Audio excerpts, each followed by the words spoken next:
and you want to know the, whoops, sorry. If you're given a future value and you want to know the present value that you need to get that future value, what are you going to need to know? The future value. What else? The interest rate and the time, right? How about if you're given the future value and the present value and the rate? Then you can calculate what? The time that you would need to go from the present value to the future value with that rate of interest, right? So you can just switch all of these around and you can invent lots of different problems, right? Everyone understand? You could ask somebody, okay, what does T have to be, right? Or you could ask somebody, oh, what does R have to be, right? Or you could ask somebody, what does the present value have to be? Or you could say, what is the future value, right? Well, guess who's going to do that for you? Your book, right? Your problems, your homework problems are going to do that, right? They're going to say, okay, what if you know PV, then what is FV? Or what if you know FV, then what is PV? And so on. All these different forms of the same equation. Okay, does everyone understand this? Okay, so you'll get lots of homework like that. For example,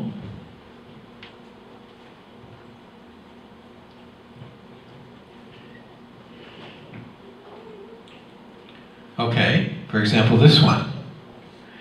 Suppose you want to find the interest. What's the definition? What is the interest? Where does this formula come from? Remember, the future value is what? Just the present value plus the interest, right? So the interest is what? The future value, how much you have in the future, minus how much you started with. That's the definition of the interest, right? Okay, everyone understand that? Okay, we have this formula, or sorry, this form of the same formula. So here's an example, like basically what we just did. We said $1 million. Here they say what? If an investment earns 5% simple interest and will be worth $10,000 in 4 years.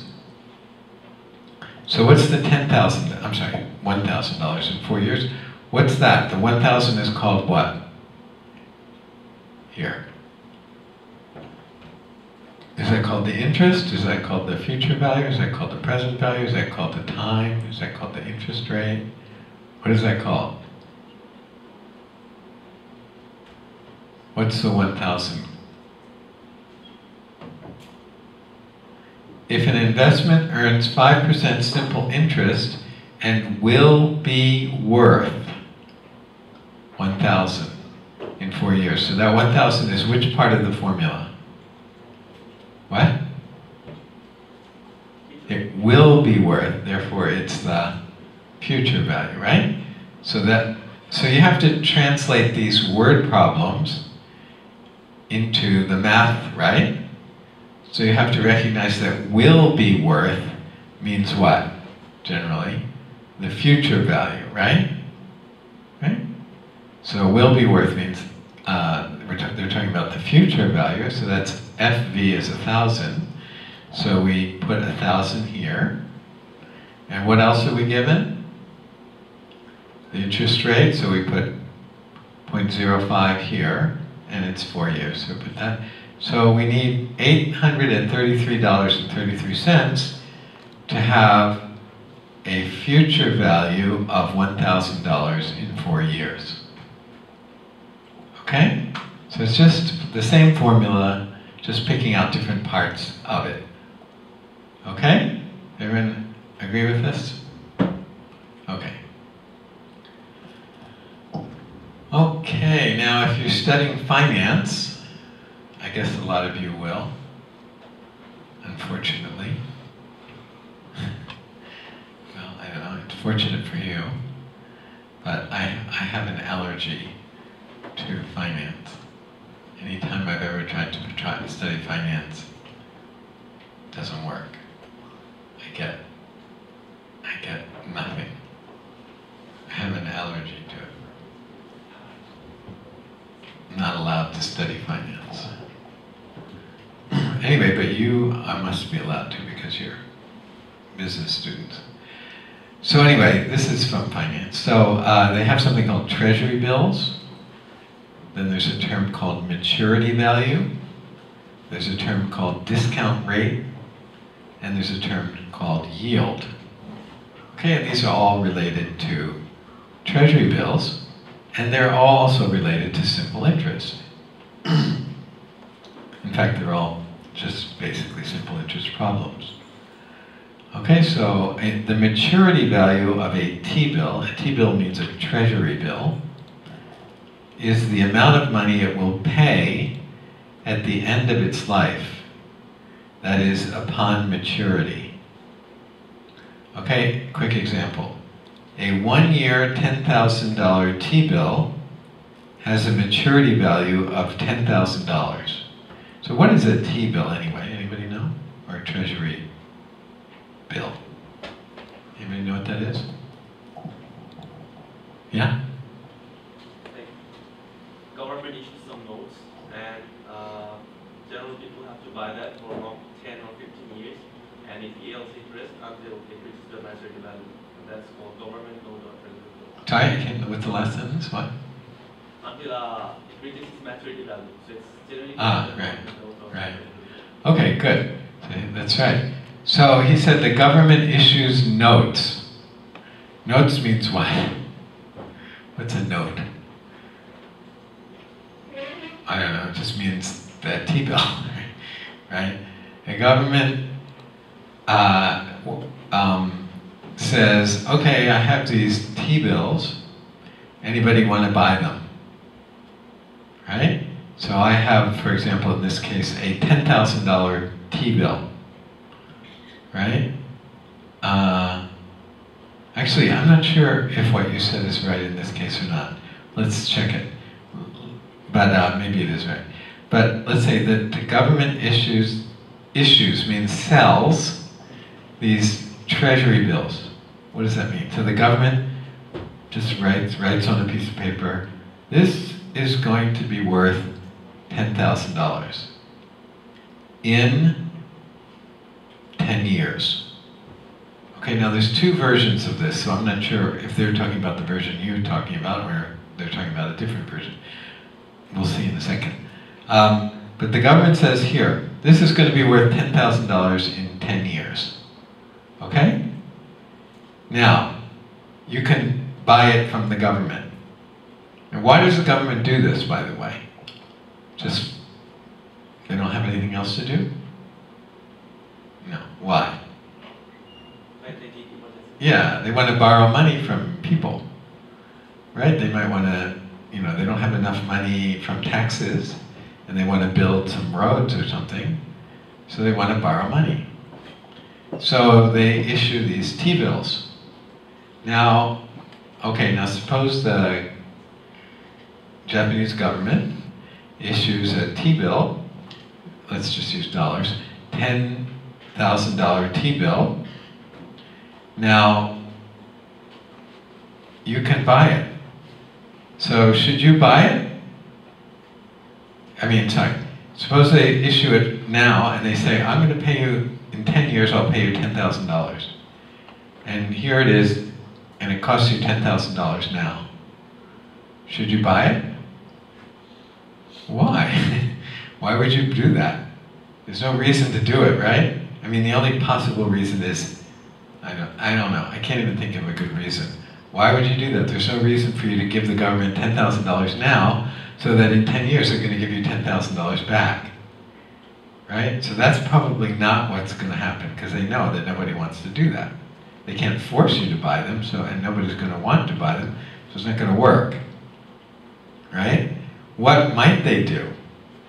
They might say, okay, I'll pay you back $10,000 in 10 years, but you pay me $5,000 now. Right? Then you might do it, right? Right? Because then, you're making a lot of good amount of money. Right? And if you trust the government, it's considered safe. Right? Now, if you can imagine one country has a very trustworthy government, In another country, maybe they're about to have a revolution, right? So where would you put your money? In the trustworthy government or the one that's about to have a revolution? The trustworthy one, right? So what's the one that might have a revolution? What do they need to do to get your money?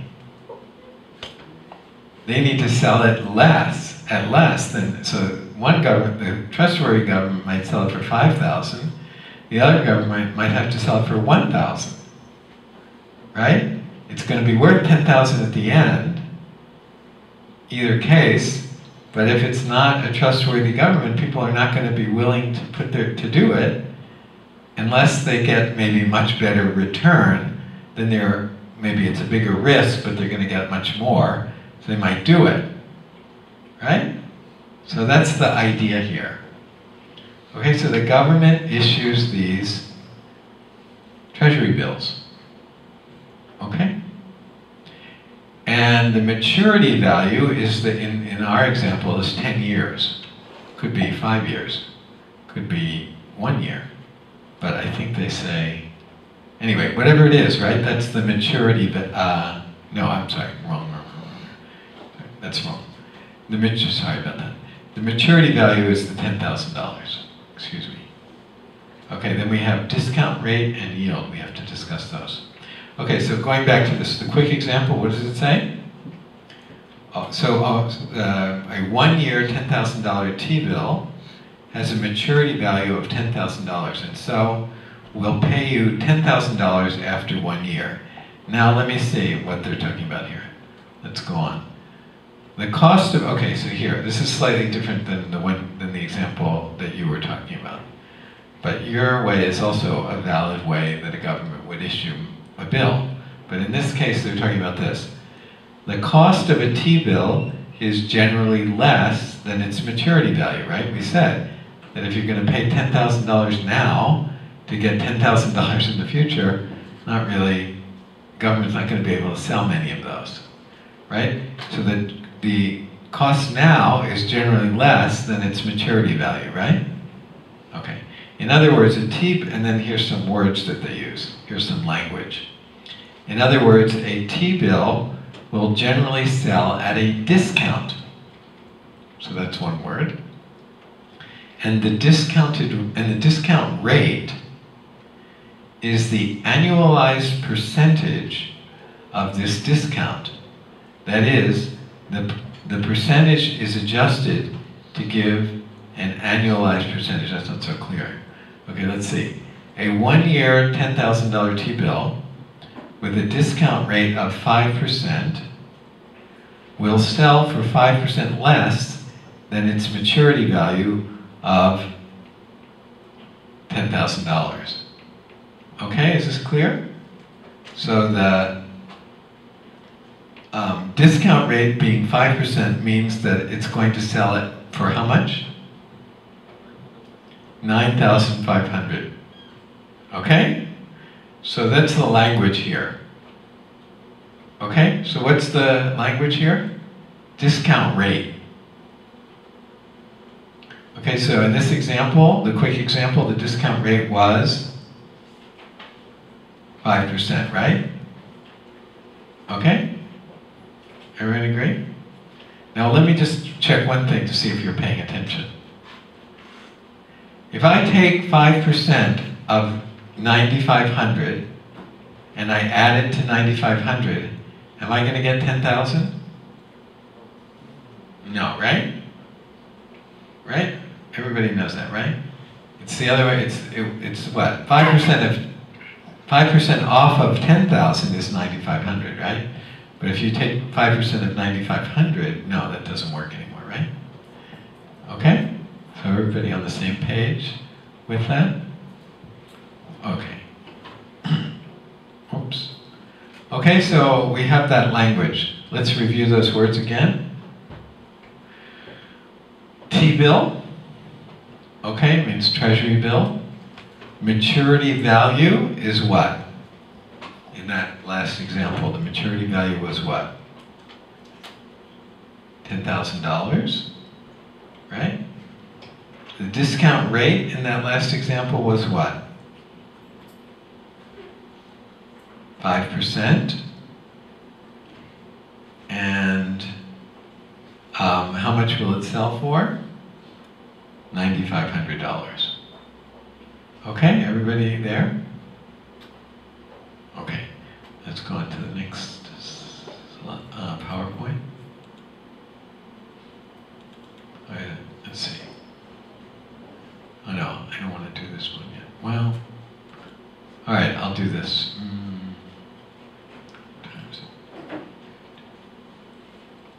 What time do we finish today? We started at 2:50. We're ending in a few minutes, right? Wait, started at 2:50, we end at 4:30. So we end in 25 minutes, right? No, something's wrong. Anyway, we're ending in about 20 minutes, right? Okay, so in that case, should we do this?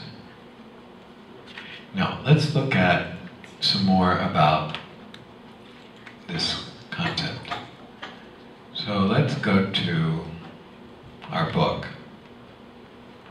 This is an opportunity to look at the book. So let's look at our book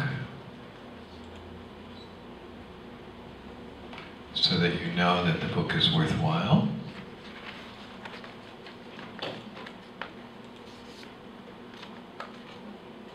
The book is down here, right? Okay, so let's look at that.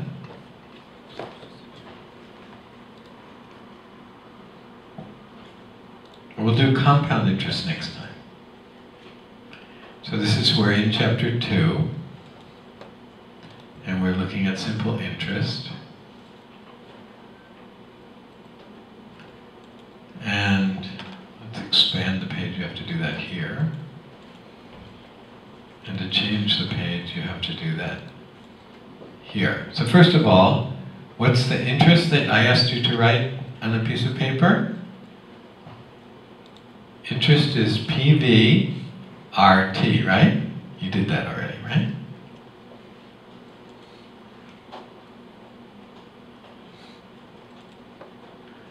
Okay, and future value, we have this formula, right? We did that already, right? Okay. By the way, they have videos here. I think I pointed this out before, but let's see what this one is. Interest is payment for the use of money. You may recall the interest formula. It's used in this problem. It says that how do I turn the volume up here? after 2 years at an annual rate of 9%. How much interest is earned? This is the formula for determining simple interest on investment, which is called principal, at a particular interest rate, and the rate is given as a percent, and it's an annual rate generally, unless indicated otherwise, we'll assume that it's an annual rate, and time is given in years. So interest is principal times rate times time. In this problem, the principal is the amount invested. The interest rate is 9%. You can take a look at his videos. Multiplying, we find the amount of interest to be $1,440. Test. Okay. Now, in this so you can take a look at his videos here. Notice there are 1, 2, 3, 4 variables. And in different circumstances, we may be solving for any one of those 4. So, given it. And next, let's go to. Okay, bridge loans. There's something called bridge loans. It's a short-term loan.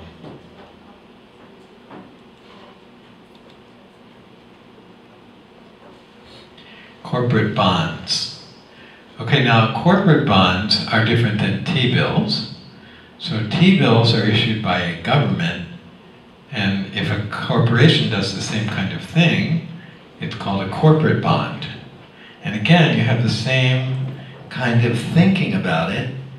In other words, is it a stable company or is it an unstable company? So if it's like Toyota, right, very stable, so they are less risky, so you're gonna get less of a deal, right, from them than you would from something like what they call a junk bond.